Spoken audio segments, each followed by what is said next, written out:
Assalamualaikum warahmatullahi wabarakatuh teman-teman. Kembali lagi bersama channel kompeten.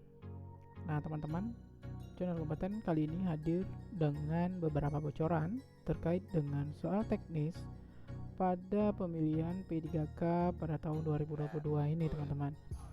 Nah memang banyak sekali request dari teman-teman perawat mana minta dibuatkan contoh soal ya, atau soal-soal FR yang memang mungkin keluar di saat tes teknis P3K pada tahun 2022. Nah, kali ini channel kompeten akan membahas terkait dengan soal teknis tersebut plus sekaligus dengan pembahasannya. Ini khusus untuk formasi perawat, teman-teman. Nah, sebelum kita bahas soal, mungkin teman-teman bisa dukung dulu ya channel kompeten dengan cara subscribe, like, dan komen berikut ini. Ayo teman-teman, kita langsung bahas soalnya satu persatu. Oke, baik, langsung saja ke soal nomor 1. Seorang ibu postpartum 35 tahun P3A1 dirawat pos 1 jam melahirkan. Berarti setelah melahirkan ya teman-teman. Nah, hasil pengkajian itu didapatkan keluar darah segar sekitar 300 cc. Kemudian tanda-tanda vitalnya dalam batas normal. Kontraksi uterus lemah. Kemudian perawat melakukan masase uterus. Nah, teman-teman, pertanyaannya adalah apakah kriteria evaluasi yang diharapkan dari tindakan tersebut? A.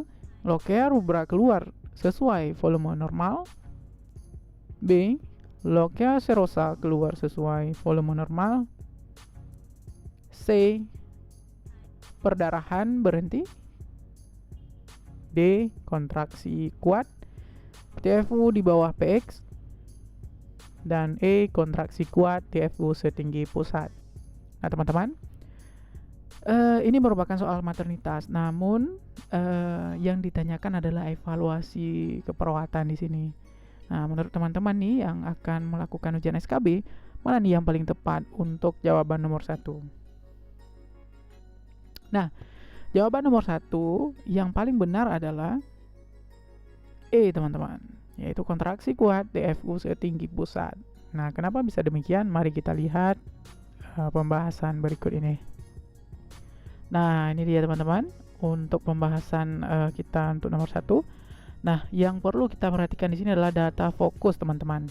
Nah, data fokus apa yang harus kita perhatikan? Yang pertama adalah pasien ini selesai melahirkan itu dalam 1 jam yang lalu gitu ya.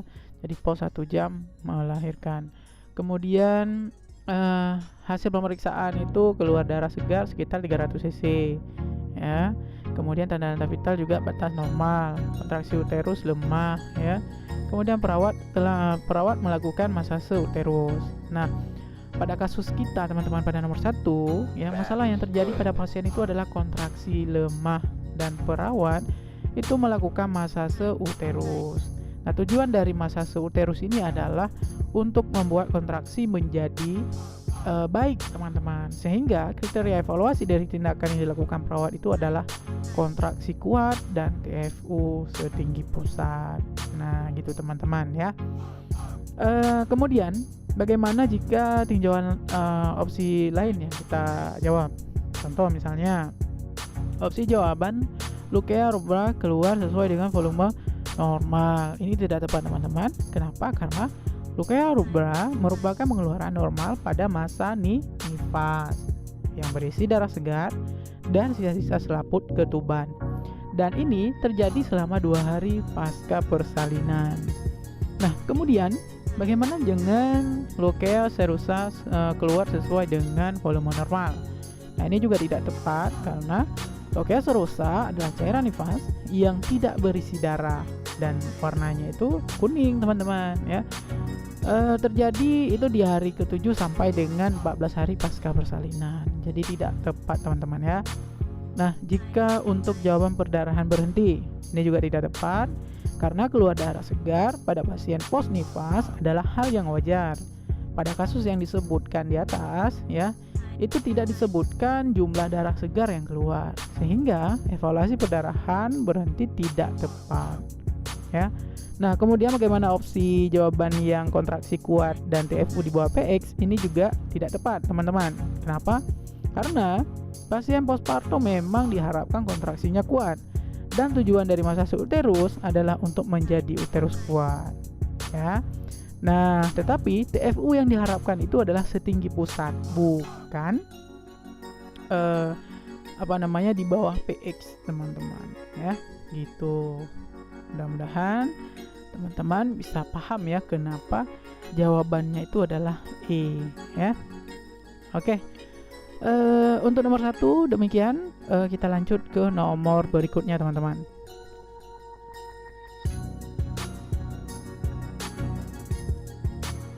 Nah, ini adalah nomor 2. Seorang perempuan usia 55 tahun dirawat dengan GGK. Hasil pengkajian ini didapatkan pasien mengeluh sesak nafas, edema nasarka, cyanosis, tekanan darahnya 160/80 mmHg, Hb 8,8 gram per dl, ureum itu 112 gram per dl. Sedangkan kreatinin ini 6,1 gram per dl. Nah, pasien akan menjalani prosedur hemodialisis dan sedang melakukan persiapan. Nah, teman-teman, pertanyaannya adalah apakah kriteria hasil yang diharapkan pada kasus tersebut? A. Nilai hemoglobin meningkat. B. Kadar urea nitrogen darah menurun. C. Cyanosis berkurang. D. Sesak nafas berkurang. Dan E adalah kadar kreatinin meningkat. Nah, teman-teman, mana kira-kira kriteria hasil yang diharapkan pada kasus di atas? Gimana? Ya, teman-teman, benar ya. Jawaban yang benar adalah B, teman-teman. Kadar urea nitrogen darah menurun, ya. Kenapa bisa demikian? Mari kita lihat pembahasan berikut ini. Nah, ini dia, teman-teman. Kompleks untuk pembahasan kita pada nomor 2 ya, teman-teman. Nah, apa yang harus kita perhatikan di sini? Tetap, teman-teman, untuk menjawab soal itu data fokus yang harus kita perhatikan. Nah, data fokus di atas itu adalah pasien dirawat dengan kasus DDK. Kemudian pasien mengeluh sesak nafas, edema nasarka, warna kulit menguning. Itu ada. Kemudian tekanan darah 160/80 mmHg, berarti ini adalah hipertensi. Kemudian HB-nya adalah 8,8 gram per dl, berarti HB rendah dari normal ya, teman-teman. Kemudian ureumnya 112 gram per dl, ini juga ureumnya tinggi dari normal. Kemudian kreatinin 6,1 gram per dl, ini juga tinggi, teman-teman. Dan pasien akan menjalani prosedur hemodialisis dan sedang melakukan persiapan, ya. Nah, ini adalah data fokus kita di kasus nomor 2.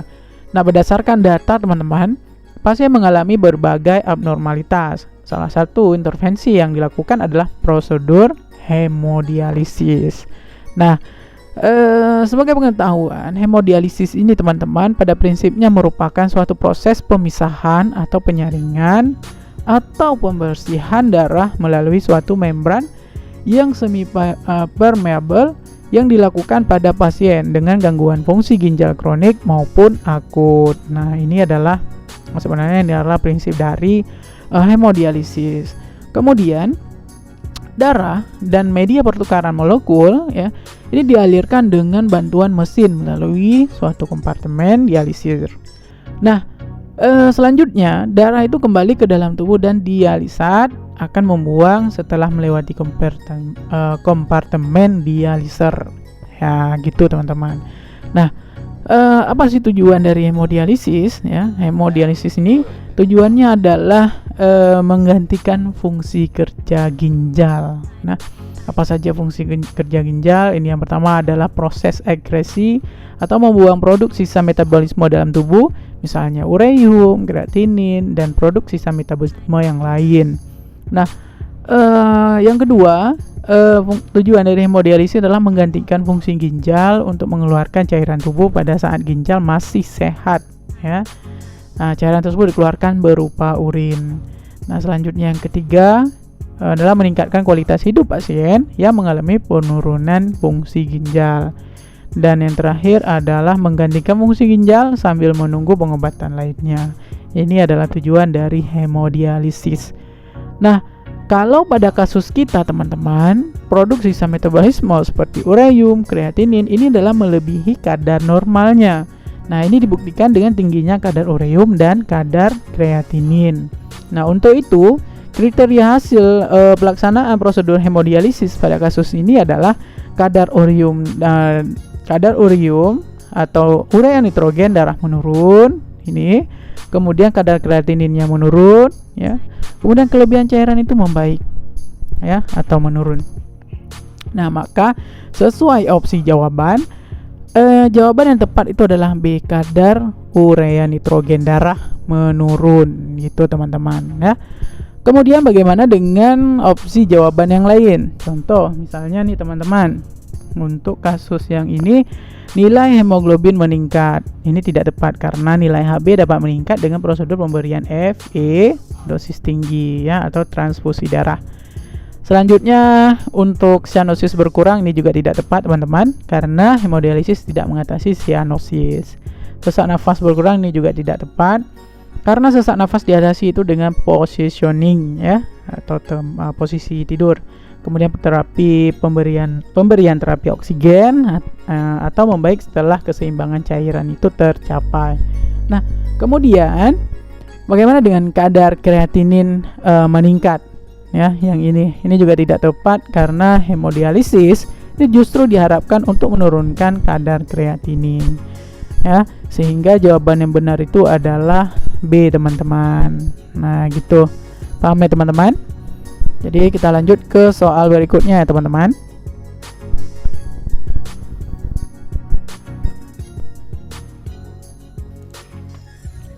Nah, ini adalah soal nomor 3 teman-teman.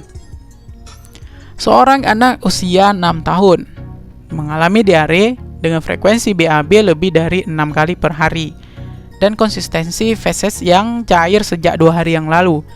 Saat ini, perawat berkolaborasi dalam pemberian obat pemadat feses.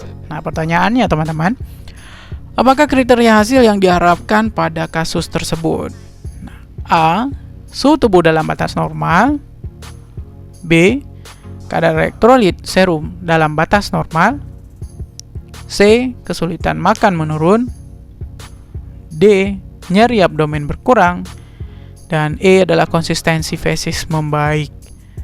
Nah, gimana nih teman-teman untuk kriteria hasil yang diharapkan pada kasus di atas? Ya, jawaban yang benar adalah E teman-teman, konsistensi feses membaik. Kenapa bisa demikian? Mari kita lihat pembahasan berikut ini. Nah, ini dia teman-teman untuk pembahasan kita untuk nomor 3. Nah, yang kita perhatikan di sini adalah data fokus kita untuk kasus di atas itu adalah diare dengan frekuensi BAB-nya lebih dari 6 kali per hari. Ya, ini udah diare ya teman-teman. Kemudian konsistensi feses yang cair 2 hari yang lalu, sudah 2 hari ya. Kemudian pasien diberi obat pemadat feses. Nah, masalah keperawatan pada anak ini adalah diare, yaitu pengeluaran feses yang sering, lunak, dan tidak berbentuk. Ya. Kemudian menurut WHO nih teman-teman, diare adalah suatu penyakit yang ditandai dengan perubahan bentuk dan konsistensi tinja yang lembek sampai mencair dan bertambahnya frekuensi buang air besar yang lebih dari biasanya, yaitu 3 kali atau lebih dalam sehari, yang mungkin dapat disertai dengan muntah atau tinja yang berdarah.